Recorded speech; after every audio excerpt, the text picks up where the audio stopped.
welcome to online class. Today we will continue your chapter number 7 of history. Ashoka, a emperor who gave up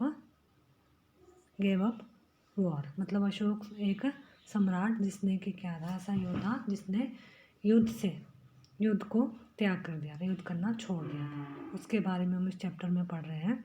तो अशोक क्या था, मौर्य वंश का एक famous शासक था और उसने बहुत सारे युद्ध किए थे, लेकिन बाद में क्या है, उसने युद्ध छोड़ दिए थे। ठीक है, अशोक के बारे में हमने पढ़ा कि अशोक बहुत फेमस राजा था और वह मुगल वंश का शासक था। ठीक है, मौर्य वंश का शासक था वह। अब हम इसमें पढ़ेंगे अशोका ए यूनिक रूलर, कि अशोक एक अनोखा सम्राट कैसे था। The most famous Mauryan rulers was Ashoka. Ashoka क्या था, मौर्य का एक सबसे मोस्ट इम्पोर्टेंट मोस्ट फेमस जो रूलर था, यानी कि शासक था। He was the first ruler who tried to take his message to the people through inscription. वह पहला ऐसा शासक था जिन्होंने जो इंस्क्रिप्शन के थ्रू जनता तक क्या है मैसेजेस संदेश पहुंचाने को क्या है कोशिश की थी। Most of Ashoka's inscription were in Prakrit and were written in the Brahmi lipi. और जो अशोका के इंस्क्रिप्ट है वह क्या है, प्राकृत लैंग्वेज में है और ब्राह्मी जो स्क्रिप्ट है, लिपि है, उसमें लिखी गई है। ठीक है, ब्राह्मी लिपि में लिखी हुई है। अशोकास वार इन कलिंगा।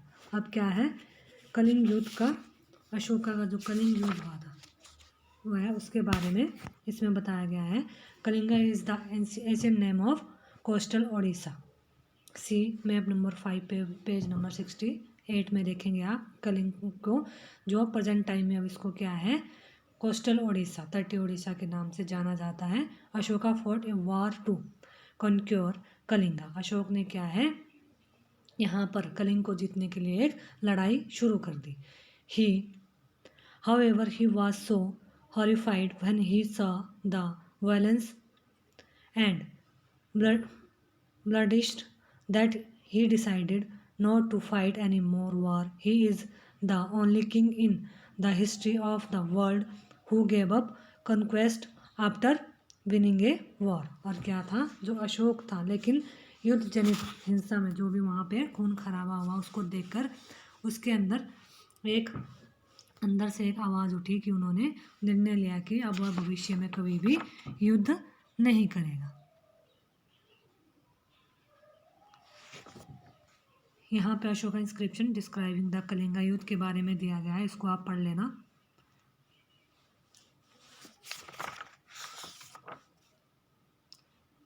चलो इसको कर लेते हैं। इसमें क्या दिया है कलिंग युद्ध के बारे में। Ashoka inscription describe the Kalinga war.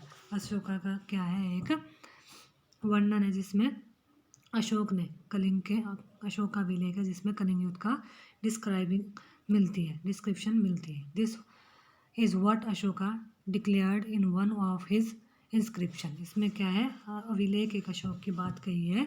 8 years after becoming king आई कन्क्वेड कलिंगा। 8 साल के बाद जब मैं राजा बना तो मैंने कलिंग पर क्या है विजय की। About a lakh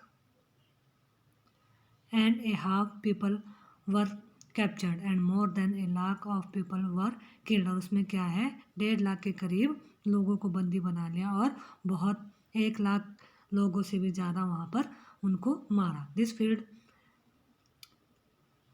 field me without sorrow why. अब क्या है कि इससे मुझे अपार दुख हुआ, मतलब उसको क्या है फील कैसे हुई, सॉरो मतलब दुखी फील हुआ कि क्यों मैंने इन सबको क्यों मारा। One ever an independent land is conquered, lakhs of people died and many are taken prisoner. Brahmins and monks also died। और क्या है, जब किसी इंडिपेंडेंट देश को जीता जाता है तो उसमें क्या है लाखों लोग मारे जाते हैं, बहुत सारे उसमें क्या है बंदी बनाए जाते हैं, इनमें से ब्राह्मण और श्रमण भी मारे जाते हैं। People who were kind of their relatives and friends to their slaves and servant die or lose their loved ones। और इसमें क्या है, जब लोग अपने रिलेटिव्स को, संबंधियों और मित्रों का बहुत प्यार करते हैं तथा जो उनके काम करने वाले दासों और मृतकों का प्रति दयावान होता है तो वह युद्ध या तो युद्ध में मारे जाते हैं और या अपने परियोजनों को क्या है मतलब जो जिनसे वो प्यार करते हैं उनको खो देते हैं। That is why I am sad. अब वह कहता है इसलिए मुझे पश्चाताप हुआ कि I have decided to observe dhamma and to teach other about it is well. और उसने क्या है पश्चाताप हो रहा है कि अब मैंने धम पालन करने और दूसरों को इसकी शिक्षा देने का निश्चय किया कि अब क्या है वह धर्म का पालन करेगा और कभी भी युद्ध नहीं करेगा, क्योंकि उसको फील हो गया था कि युद्ध में हमेशा हानि ही होती है। I believe that winning people were through dhamma is much better than conquering them through force. और मैं मानता हूँ कि जो धम है के माध्यम से अकॉर्डिंग हम क्या कर सकते हैं, लोगों का दिल जीतना बलपूर्वक विजय पाने से ज़्यादा क्या होता है अच्छा होता है। I am inscribing this message for the future so that my son and grandson after me should not think about war. और क्या है मैं यह इंस्क्रिप्शन भविष्य के लिए एक मैसेज के रूप में इसलिए लिख रहा हूँ कि मेरे जो आगे वंशज होंगे मेरे वो क्या है युद्ध ना करें। Instead they should try to think about how to spread dhamma. और क्या है इसके बदले उन्हें यह सोचना चाहिए कि हमें धम को कैसे मतलब इसको हम कैसे बढ़ाएं कि लोग युद्ध ना करें। व्हाट वाज अशोका धम। अब अशोका को जो धम था वो क्या था। Ashoka's dham did not involve worship of a god or performance of a sacrifices. He felt that just as a father tries to teach his children, he had to a duty to instruct his subjects. He was also inspired by the teaching of the Buddha. इसमें chapter number 6 में हमने बुद्ध के बारे में पढ़ा था, उसमें कहा है अशोक कहता है कि धम किसी देवता की पूजा अथवा मतलब किसी कर्मकांड की आवश्यकता नहीं थी। उन्हें लगता था कि जैसे पिता अपने बच्चों को अच्छे जो संस्कार देता है व्यवहार शिक्षा देता है वैसे ही उनका जो कर्तव्य बन जाता है ड्यूटी बन जाती है कि अपनी जो प्रजा है जनता है लोगों को निर्देश दे। वह युद्ध के उपदेशों से प्रेरित भी हुए थे। There were a number of problems that troubled him.